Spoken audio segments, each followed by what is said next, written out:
వీక్షకులకు స్వాగతం, నమస్కారం. వైఎస్ఆర్ కాంగ్రెస్ పార్టీ ఎమ్మెల్సీ బొత్స సత్యనారాయణ జగన్మోహన్ రెడ్డికి గురువు లాంటి వాడు. ఆయన నేను ప్రెస్ మీట్ పెట్టి ప్రశ్నిస్తే కూటమి ప్రభుత్వం గొంతు నొక్కేస్తోంది అంటూ వాపోతున్నాడు. ఏం ప్రశ్నించాడు? ఎవరిని ప్రశ్నించాడు? ఆయన ప్రశ్న ఒకసారి చూద్దాం. ప్రజల తరపున పోరాడుతుంటే ప్రభుత్వం తమ నోరు నొక్కేస్తోందని మాజీ మంత్రి వైకాపా నేత బొత్స సత్యనారాయణ మండిపడ్డారు. ఏ ప్రజల తరపున పోరాడాడు బొత్స సత్యనారాయణ? మీ జగన్మోహన్ రెడ్డి కోసం. జగన్మోహన్ రెడ్డి దోచుకున్న దాన్ని వ్యవస్థలు బయటపెడతా ఉంటే తట్టుకోలేక కడుపు మంటతో మీరేదో ప్రెస్ మీట్లు పెట్టుకుని మీరేదో మాట్లాడుకుంటున్నారు. మీరు ఏనాడన్నా ఈ సంవత్సరం నుంచి ప్రజల తరపున పలానా విషయం మీద పోరాడమని చెప్పగలరా? ఒక కార్యక్రమాన్నైనా నిర్వర్తించారా? ఎంతసేపు మీరు దోచుకున్న దాన్ని కప్పెట్టుకునే ప్రయత్నం సరిపోతుంది. కానీ మీకు ప్రజల తరపున పోరాడినా మాట్లాడిన పరిస్థితి ఎక్కడుందో బొత్స గారు ఉందా? కాకినాడ జిల్లా ప్రత్తిపాడు నియోజకవర్గ వైకాపా కార్యకర్తల సమావేశంలో శనివారం ఆయన మాట్లాడారు. రాజ్యాంగంలో ప్రశ్నించే హక్కు అందరికీ ఉందన్నారు. రాజ్యాంగంలో ప్రశ్నించే హక్కు ప్రతి ఒక్కడిగా ఉంది. ఎదవైనా సన్నాసి అయినా మాట్లాడవచ్చు, తప్పేం లేదు దాంట్లో. కానీ మీరు ఏం మాట్లాడుతున్నారు? దేనికి మాట్లాడుతున్నారు? జగన్మోహన్ రెడ్డి పార్టీలో దోచుకున్న వాళ్ళ మీద కేసులు పెట్టి విచారణ సాగిస్తూ ఉంటే, వ్యవస్థలు వాటి పని అవి చేసుకుంటూ ఉంటే అవి తట్టుకోలేక మీరు ఈ వంకతో మాట్లాడుతున్నారు తప్ప, ఇందాక చెప్పుకున్నట్టు ఒక కార్యక్రమం అన్నా నిర్వర్తించారా? రైతుల మీద కపట ప్రేమ ఒలకబోస్తూ మీరు చేసిన తంతంతా చూసిన దేశం. విద్యార్థుల తరపున పోరాడుతామంటూ మీరు వేసిన వేషాలని ప్రజలు చూశారు. ఈ సంవత్సరం కాలంగా మీరు ఒక్క కార్యక్రమం చేపట్టలేదు, చేపట్టింది ఏది కూడా సక్సెస్ కాలేదు. ప్రజలు మీకు మద్దతు ఇవ్వాలా? ప్రజలే ఒప్పుకోవాలా మిమ్మల్ని? మీతో పాటు రావటానికి ప్రజలు కూడా ఒప్పుకోవట్లా. రైతులను ఆదుకోవడంలో కూటమి ప్రభుత్వం విఫలమైందని ఆరోపించారు. ఏ రైతును ఆదుకోవడంలో ఫెయిల్ అయింది? మీరు ధాన్యం బకాయిలు 1800 కోట్లు ఎగ్గొట్టి పారిపోతే ఆ ధాన్యం రైతులకు బకాయిలు తీర్చింది. మీ పాలనలో ధాన్యం కొన్న 6 నెలలకు 7 నెలలకు కూడా డబ్బులు ఇవ్వలేని పరిస్థితిలో మీరు ఉంటే కూటమి ప్రభుత్వం వచ్చిన తర్వాత 24 గంటల లోపు పేమెంట్లు చేస్తూ ఉంది. డైరెక్ట్గా వాళ్ళ బ్యాంక్ అకౌంట్లో వేస్తున్నారు. మీకు మళ్ళీ 7 నెలల తర్వాత ఇచ్చే పేమెంట్కి కూడా కమిషన్ తీసుకోలేదే, దళారీలాగా వ్యవహరించలేదే. మీ వైఎస్ఆర్ కాంగ్రెస్ పార్టీ లాగా మీరు దళారీతనాన్ని కూడా మీరే నిర్వర్తించారు, కమిషన్ తీసుకున్నారు. ఆ పరిస్థితి వాళ్ళు లేదు కదా కూటమి ప్రభుత్వంలో. ఇంకా రైతులకు మీరు చేసిందేంటి? కూటమి ప్రభుత్వం చేయిందేంటి? మాజీ సీఎం మాట్లాడితేనే రైతులకు ప్రభుత్వానికి గుర్తొస్తున్నారంట. నవ్విపోతురు కాక మాకేంటి సిగ్గన్నట్టు మీరు మాట్లాడే అబద్ధాలకి, మీరు చేసే ప్రచారాలకి విలువ ఉందని మీరు అనుకుంటున్నారా? అసలు నిన్న ఈయన ఎందుకు మాట్లాడాడు అనేది ఇప్పుడు చూద్దాం. బొత్స సత్యనారాయణ శుద్ధపోసన్నట్టు మాట్లాడాడు కదా ఈ స్టేట్మెంట్లో. ఎందుకు మాట్లాడాడంటే దాని వెనక ఒక కారణం ఉంది. జగన్మోహన్ రెడ్డి పాలనలో ఈయనకి అప్పనంగా 40 కోట్ల రూపాయల భూమిని దోచిపెట్టాడు. అది బయటకు వస్తున్న క్రమంలో ఈ కార్యక్రమం మొదలుపెట్టాడు బొత్స సత్యనారాయణ. చేసిన తప్పులు దాగవు బొత్స గారు. మీరు దొంగతనాలు చేసి విచ్చలవిడిగా దోచేసుకుంటామంటే ప్రజలు చూస్తూ ఊరుకోరు, వ్యవస్థలు చూస్తూ ఊరుకోవు. నోరుంది కదా, దోచుకోవడానికి అవకాశం ఉంది కదా అని చెప్పి మీ ఇష్టానురీతిగా ఎవరికి దొరికింది దాటి దోచేసుకున్నారు. రాష్ట్రానికి క్యాన్సర్ పట్టినట్టు పట్టారు మీరు. బొత్స సత్యనారాయణ గారి ఏడుపుకి కారణం ఇదనమాట. ఈ వార్త వస్తుందని తెలిసి ఆయన నిన్న ఏడుపు మొదలు పెట్టాడు. వార్తల విషయం ఏంటంటే పరిశ్రమ పెడతామని చెప్పి భూమి తీసుకున్నాడు. 40 కోట్ల రూపాయలు ఖరీదు చేసే భూమిని అపరంగా కొట్టేశాడు. పరిశ్రమ పెట్టడం. కొన్ని ప్రభుత్వం నిర్ధారించిన రేటు కన్నా భూమి కొనుక్కుని రిజిస్ట్రేషన్ చేసుకున్నాడంటే అది చేయడు. ఆ తత్వంగా ఎలా జరిపాడు చూద్దాం. జగన్ రెడ్డి హయాంలో అస్మదీలకు భూముల్ని, ప్రభుత్వ ఆస్తుల్ని పప్పు బెల్లాల్లా పనిచేశాడు. ఇక మంత్రివర్గంలో సీనియర్ సహచరుడు, ఉత్తరాంధ్రలో కీలక నేత అనుకుంటున్న బొత్స సత్యనారాయణ అడిగితే కాదంటాడా? కాదంటే ఆ ఉత్తరాంధ్రలో జగన్ రెడ్డి మోహన్ చూసే దిక్కుకోలేదు. అక్కడ ఎందుకు కాదంటాడు? దోచేశాడు. ఏపీఐఐసి లెక్కల ప్రకారమే దాదాపు 25 కోట్ల విలువైన 30 ఎకరాల భూమిని పరిశ్రమను ప్రోత్సహిస్తున్నామన్న ముసుగులో 3 కోట్లకే ఆయన కట్టబెట్టేశారు. బహిరంగ మార్కెట్లో ఆ భూమి విలువ 45 కోట్ల రూపాయలు. ఏపీఐఎస్సి లెక్క ప్రకారమే 30 కోట్ల రూపాయలు. దానికి ఎంత కట్టబెట్టాడు? 3 కోట్లకే కట్టబెట్టేశాడు. జగన్మోహన్ రెడ్డి తనది కాకపోతే కాచిదాకా దిగేస్తాడు. సరే, పరిశ్రమ పెడతానని చెప్పి నంగి కౌరులు చెప్పాడు, భూమి నొక్కేశాడు. 2 ఏళ్ళైనా పరిశ్రమ పెట్టాల. ఇప్పటి వరకు పునాది రాయి కూడా వేయని బొత్స కుటుంబం కనీసం భూమికి నిర్ధారించిన నామమాత్రపు ధర 3 కోట్ల రూపాయలు కూడా చెల్లించలా. విజయనగరం జిల్లా బొబ్బిలి గ్రోత్ సెంటర్లో ఏపీఐఏసీ నిర్ణయించిన ధర చదరపు మీటర్కు 2025 రూపాయలు, అంటే ఎకరం 81 లక్ష. ప్రస్తుత బహిరంగ మార్కెట్లో అక్కడ ఎకరం సుమారు 1.5 కోటి పైనే ఉంది.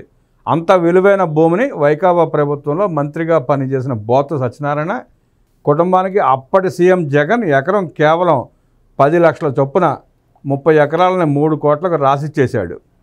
ఇందాక అనుకున్నాం కదా, జగన్ రెడ్డి తనది కాకపోతే కాశీ దాకా దిగేస్తాడని. అట్లాగే తనది కాదు కదా, తనదైతే ఇంట్లో మంచి ఇళ్ళు కూడా ఎవరికి ఇవ్వడు. ఇక్కడ మాత్రం బొత్స సత్యనారాయణకి ఎకరం 10 లక్షల రూపాయల చొప్పున 30 ఎకరాలను 3 కోట్లకి రాసిచ్చేశాడు. ఏపీఐఏసీ లెక్కల ప్రకారం చూసినా దాని విలువ 25 కోట్ల రూపాయలు, అంటే 22 కోట్ల రూపాయలు అనుచిత లబ్ధి చేకూర్చారు. ప్రజల సొమ్ముని, ప్రభుత్వ సొమ్ముని ఆనాడు పాలకుడుగా ఉన్న జగన్మోహన్ రెడ్డి 25 కోట్ల రూపాయలు విలువ చేసే ఏపీఐఏసీ రేటు ప్రకారం, మార్కెట్ రేట్ ప్రకారం 40 కోట్లు. పోనీ ఏపీఐఏసీ లెక్క తీసుకున్న 25 కోట్ల రూపాయలు విలువ చేసే భూమిని 3 కోట్ల రూపాయలుగా కట్టబెట్టేశాడు. మరి దాంట్లో జగన్మోహన్ రెడ్డికి ఎంత కమిషన్ వచ్చిందో తెలియదు మనకి. గ్రోత్ సెంటర్లో భూముల ధరలని ఏటా 10-12% పెంచుతామని ఏపీఐఏసీ అధికారులు చెబుతున్నారు. ఆ ప్రకారం చూస్తే బొత్స కుటుంబానికి మరింతగా అనుచిత లబ్ధి చేకూరినట్టే. బహిరంగ మార్కెట్ ప్రకారం చూస్తే ఆ భూమి విలువ ఇప్పుడు 45 కోట్ల రూపాయలు పైమాటే. ఇంత చేస్తే 2 ఏళ్ళైనా బొత్స కుటుంబం అక్కడ పరిశ్రమ పెట్టడం కాదు కదా, తట్ట మట్టి కూడా వేయలేదు. మార్కెట్ రేట్ ప్రకారం 45 కోట్ల రూపాయలు ఖరీదు చేసే భూమిని తీసుకున్నాడు, కానీ తట్ట మట్టి కూడా ఇలా భూమిని మాత్రం అలాట్మెంట్ చేయించుకున్నాడు. దానికి ఏదో కొర్రీలు పెట్టి సాగదీసి తర్వాత ఏదో చేస్తాడు. మట్టి వేయలేదు సరికదా, భూమికి 10వ వంతు డబ్బు కూడా చెల్లించలేదు. ఇప్పటి వరకు 20 లక్షలు మాత్రమే కట్టింది బొత్స కుటుంబం. 45 కోట్ల రూపాయలు ఖరీదు చేసే భూమిని, ఏపీఐఏసీ లెక్కల ప్రకారం 25 కోట్ల రూపాయలు ఖరీదు చేసే భూమిని 3 కోట్ల రూపాయలు జనరేట్ కట్టిపడితే దాంట్లో 10% కూడా బొత్స సత్యనారాయణ ప్రభుత్వానికి కట్ల 20 లక్షలు మాత్రమే కట్టాడు. మిగతా కట్ల అవి కట్టడు, పరిశ్రమ పెట్టడు, ముందుకు సాగనివ్వడు ఫైల్ని. నిబంధనల ప్రకారం భూమి కేటాయించిన 90 రోజుల్లోగా ఆ సంస్థ మొత్తం భూమి ధర చెల్లించాలి. కానీ సత్య బయోఫ్యూయల్ సంస్థ 20 లక్షలే చెల్లించింది. 90 రోజుల గడువు పొడిగించాలని కోరింది. ఆ గడువు 2024 ఫిబ్రవరి 4తో ముగిసి కూడా ఏడాదిన్నర అవుతోంది. వడ్డీ, జీఎస్టీ, రోడ్డు ప్రీమియం ఛార్జీలు కలిపి 3 కోట్ల 1 లక్ష చెల్లించాలని ఏపీఐఏసీ నోటీసులు ఇచ్చినా ఆ సంస్థ స్పందించడం లేదు. నిబంధనల ప్రకారం గడువులోగా డబ్బు చెల్లించకపోతే కేటాయింపులు రద్దు చేయొచ్చు. అయినా కూటమి ప్రభుత్వం మీనమేషాలు లెక్కేస్తోందని విమర్శలు వినిపిస్తున్నాయి. బొత్స కుటుంబానికి భూమి కేటాయింపు అడ్డగోలుగా జరిగినా కనీసం ఆ మేరకు డబ్బులు చెల్లించి పరిశ్రమ స్థాపించకపోయినా భూమి ఎందుకు వెనక్కి తీసుకోవడం లేదన్న ప్రశ్నలు వినిపిస్తున్నాయి. బొబ్బిలి గ్రోత్ సెంటర్లో ఖరీదైన భూములు కారుచౌకగా కొట్టేసేందుకు ఎన్నికలకు ఏడాది ముందు బొత్స పావులు కదిపాడు. అక్కడ 235 కోట్ల పెట్టుబడితో ఇథనాల్ బయోఫ్యూయల్ ప్లాంట్ ఏర్పాటు చేస్తామని, 200 మందికి ఉపాధి కల్పిస్తామని ఆయన సోదరుడు బొత్స సతీష్ కుమార్ డైరెక్టర్గా ఉన్న సత్య బయోఫ్యూయల్స్ ప్రైవేట్ లిమిటెడ్ కంపెనీతో ప్రభుత్వానికి దరఖాస్తు చేయించారు. జగన్ రెడ్డి ఆశీస్సులతో ఆగమేఘాలపై దస్త్రం కదిలింది. దరఖాస్తు చేసినప్పటి నుంచి నెల రోజుల వ్యవధిలోనే భూమి కేటాయించారు. ఆ భూమిని 33 ఏళ్లకు లీజుకు ఇస్తున్నట్లు 2023 జూలై 21న జీవో ఇచ్చారు. తర్వాత ఆ భూముల్ని కంపెనీకి పూర్తి హక్కులతో విక్రయిస్తున్నట్లుగా నవంబర్ 6న మరో జీవో ఇచ్చారు. ఎన్ని నాటకాలు చేశారో చూశారుగా. బొత్స సత్యనారాయణ 45 కోట్ల రూపాయల భూమిని 3 కోట్లకు కొట్టేసి ఆ 3 కోట్ల 20 లక్షలు మాత్రమే కట్టి అక్కడి నుంచి సాగదీస్తున్నాడు. ఆ కంపెనీ పూర్తవదు, కంపెనీ పెట్టరు, పునాదిరాయి వేయరు, ఆ భూమి వదిలిపెట్టరు, అది 100 కోట్లు అవుద్ది. అప్పుడు మెల్లిగా ఈలోపు కోర్టులో పిటిషన్లు వేసుకుంటా, కేసులు వేసుకుంటా, తాత్సారం చేసుకుంటా 100 కోట్ల భూమి రేటు పెరిగిన తర్వాత వేరే కంపెనీ ద్వారా పెట్టుబడులు పెట్టించి ఏదో తతంగం నడుపుతాడు. దానికి జగన్మోహన్ రెడ్డి సహకారం. అంటే దీంట్లో కూడా కుట్రకోణం ఉంది. ఈ తతంగం అంతా నెల రోజుల్లోనే కానిచ్చాడు జగన్ రెడ్డి. బొత్స సత్యనారాయణ అలా పావులు కదిపాడు. జగన్మోహన్ రెడ్డి నెల రోజులు అన్నీ కంప్లీట్ చేసి రాసిచ్చాడు.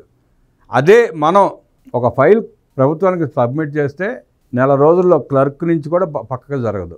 బొత్స సత్యనారాయణ కాబట్టి, జగన్మోహన్ రెడ్డి ఆశీస్సులు ఉన్నాయి కాబట్టి, ఈ కుంభకోణంలో జగన్మోహన్ రెడ్డికి వాటా ఉంది కాబట్టి ఫైల్ చక్క కదిలిపోయింది. నెల రోజుల్లోనే 2023 జూన్ 21 రాయితీపై భూమి కేటాయించాలని సీఎం కార్యాలయానికి సత్వ బయోఫ్యూల్స్ దరఖాస్తు చేసింది. జూన్ 26 ఆ దరఖాస్తును పరిశ్రమల శాఖకు పంపిన ముఖ్యమంత్రి కార్యదర్శి. జూన్ 27 పరిశ్రమకు వేదవతి నది నుంచి రోజుకు 1000 కిలోలీటర్ల చొప్పున ఏడాదికి 0.013 టీఎంసీల జలాన్ని ఇథనాల్ తయారీ కోసం కేటాయించినట్లు జల వనరుల శాఖ జీవో కిలోలీటర్ 1000 లీటర్ల 5 చొప్పున కేటాయిస్తూ ఉత్తర్వులు. 1000 లీటర్ల నీటిని కేవలం 5 రూపాయలు కేటాయిస్తూ ఉత్తర్వులు ఇచ్చేశారు. జూలై 10వ తేదీన భూమి కేటాయింపునకు రాష్ట్ర పెట్టుబడుల ప్రోత్సాహక కమిటీ గ్రీన్ సిగ్నల్ ఇచ్చేసింది. జూలై 11న ఆనాటి సీఎం జగన్మోహన్ రెడ్డి అధ్యక్షతన జరిగిన ఎస్ఐపిసి బోర్డు సమావేశంలో భూమి కేటాయిస్తూ నిర్ణయం తీసుకుంది. ఆ కమిటీ నిర్ణయం తీసేసుకుంది. ఆగస్టు 8న సత్య బయోఫ్యూయల్స్కు భూమిని కేటాయించిన ఏపీఐఐసి. చూశారుగా, జూన్ 21 నుంచి ఆగస్టు 8 లోపు కార్యక్రమాలన్నీ అయిపోయినాయి. 45 కోట్ల రూపాయలు విలువ చేసే భూమిని 30 రోజుల్లో కేవలం 3 కోట్ల కట్టబెట్టేశాడు జగన్మోహన్ రెడ్డి. పోనీ ఆ 3 కోట్లను పూర్తిగా కట్టేసి తమ పేరు మీద మార్చుకున్నాడంటే అది లేదు. దాంట్లో 20 లక్షలు మాత్రమే కట్టి నాటకాలు ఆడుతున్నారు. అలాంటి బొత్స సత్యనారాయణ ఇవాళ మైకుల ముందుకు వచ్చి, అంటే వాస్తవాలు ప్రజలకు తెలియవు అనుకుంటారో లేదు బయటికి రావు అనుకుంటారో తెలియదు, నంగి మాటలు మాడుతున్నాడు. ఎవడు పడితే వాడు శుద్ధపోస కౌరులు చెప్తున్నాడు. ప్రతి ఒక్కడు పోలీసులను బ్లాక్మెయిల్ చేద్దామని చూస్తాడు ఒకడు, ప్రభుత్వాన్ని బ్లాక్మెయిల్ చేద్దామని చూస్తాడు ఒకడు. చేసే దుర్మార్గాలన్నీ చేసేసి దోచుకున్నదంతా దోచేసుకుని, అయ్యో ఈ దోపిడీలన్నీ బయటపడితే ప్రజల మొహాల మీద ఉమ్మొస్తారన్న సిగ్గుశరం కూడా లేకుండా జగన్మోహన్ రెడ్డి దగ్గర నుంచి గ్రామస్థాయి నాయకుడి వరకు ఎవరికి దొరికిందా దోచేసుకున్నారు. వాళ్ళ కేసులు పెట్టి వ్యవస్థలు వాటి పనితీరు అవి నెరవేరుస్తూ ఉంటే ఏడుపులు పెడబొబ్బులు కేకలు. పైగా దానికి ఒక ట్యాగ్ లైన్, ప్రజల తరపున పోరాడుతుంటే మా గొంతు నొక్కేస్తుంది కూటమి ప్రభుత్వం అని. ప్రజలకు తెలుసు మీరు ఎంత సన్నాసులో ఎంత దోచుకున్నారో, ఏ రకంగా దోచుకున్నారో. మీ దోపిడీని కూటమి ప్రభుత్వం వచ్చిన తర్వాత వ్యవస్థలు ఎలా బహిర్గతం చేస్తానో అన్ని ప్రజలు చూస్తున్నారు. ఇంకా బొంకినందువల్ల ఉపయోగం లేదు.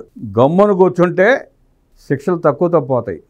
అరుపులు పెట్టి కేకలేసి రోడ్డెక్కి గోల్ చేద్దామని చూస్తే అదనపు కేసులు నమోదవుతాయి తప్ప ఉపయోగం ఉండదు.